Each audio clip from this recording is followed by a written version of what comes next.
What is up, guys? It is DMG here, and today we are going to be looking at the Foot Freeze under Capa card. So like most objectives cards this year, this one is fairly easy to get. You have to score at least 2 goals in one game using a midfielder, assist 8 goals with through balls, score in 12 separate matches with La Liga players, assist in 3 separate matches using Spanish players, and then win 6 matches with La Liga players. So in terms of the difficulty, again, it is fairly easy to do. It's just a little bit more time consuming because no matter what, you will have to play at least 12 matches because you have to score in 12 separate matches using La Liga players. Now, in terms of the card itself, looking at it from a physical point of view, 5'9", high work rates, 3-star, 3-star. For a defensive mid, that's fairly average. There's nothing that's too spectacular about it. You'd probably want medium high work rates since it's a defensive mid. However, it's nothing bad either. It's not as if it's a 2-star weak foot, 2-star skills. It's not as if it's high medium work rates. So again, fairly average. And then looking at his attributes, it is a very well-rounded card. Obviously, pace-wise is fantastic. For defensive mid, shooting's not that important, but still attack positioning is very good. Passing's not too bad. Dribbling's not too bad. Defending for a defensive mid's not great, so you probably will need some type of chem style there. And then physically, he is actually very good. Now, something that is very nice about this card is how versatile it is. While he is a defensive mid, just naturally, at least this card is naturally, I think that he could actually be a very good box-to-box center mid. So let's say, for example, you put something to increase his defending and shooting. His finishing goes to basically 80, and then because of his physical, his pace, right, his defending gets boosted, his high work rates, again, he would be a very good box-to-box center mid. He could also go back to his natural actual right back position, which is where his gold card plays. And again, you could, depending on what chem style you use, you could play him there. You could play him again as a defensive mid, which is what we are going to do. So again, you actually have a lot of options as to where to play him because of how well-rounded and versatile his card actually is. So going into the first game, it's the classic Eusebio, Mbappe, Neymar, Mendy, Varane, etc.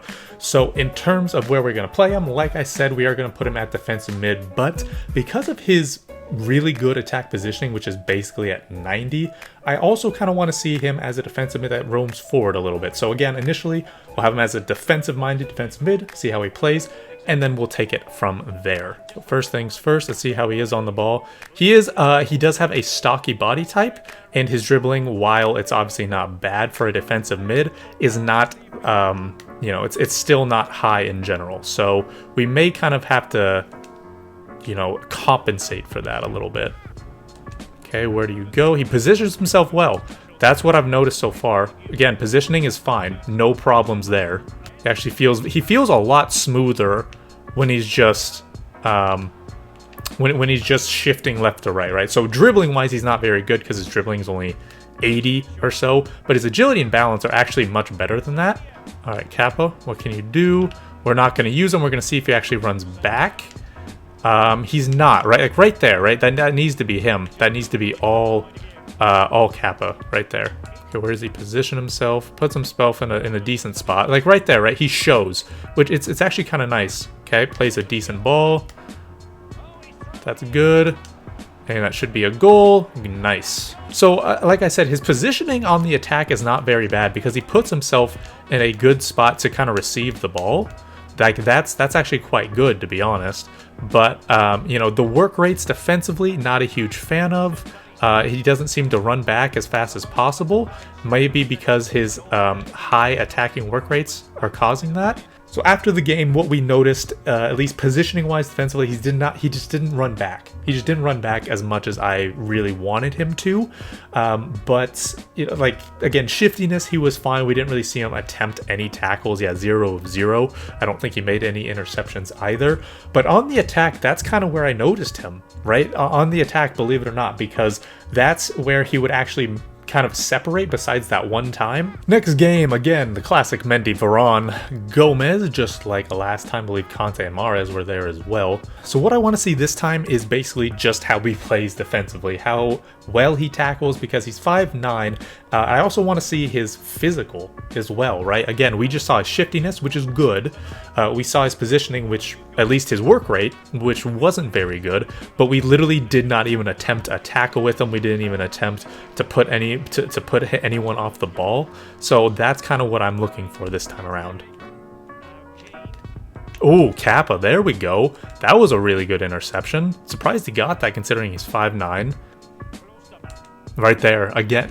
Dude, he's actually a really big help in the attack, right? Just advancing the ball, because he's obviously not going to really go and play striker. He's not going to do anything like that, but it's just making himself available. I'm loving that.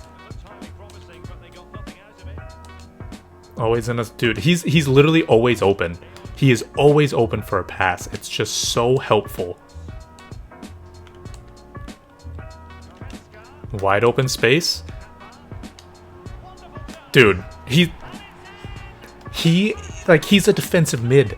How he's open constantly. He's open constantly. I swear to God, it's that 89 attack positioning. Man of the match is going to go to Talisca. Fair enough. He did get 2 goals, assists from both of our defensive mids and from Felipe Anderson. Capa had 1 of 3 tackles. Goretzka had 3 of 4 tackles, so fair play there. But again, something that's just not going to show up on the score sheet is how involved Capa was in the attack. He had some part in all 3 goals. Obviously, in the second one, he had the assist, but literally in every single goal, every single one, he was involved. It's a different team, different Serie A team. Yeah, I can respect that, right? It's got the Rodriguez, Milinkovic, Gomez, Muriel, Politano, etc. I mean, it's different. I'm gonna have him drive forward a little bit. Oh, can he spot the pass? Yes, he can. Oh my God, that's beautiful. And I fuck it up badly. Capa, great tackle. Good. Can we start something from this? Come on, if the pass was better. Right back. And yes, we can. All started from Capa's tackle. Beautiful. Good tackle, Capa. Beautiful. Get him up. Oh my God, dude. Capa, what is your passing, dude? End of the game, and we lose because of counterattack bullshit, which was so annoying to lose to. I love when people just sit back and then have 2 strikers and literally just go forward. I love that. That's so fun. But Capa, 2 of 3 tackles, right? He got a lot of,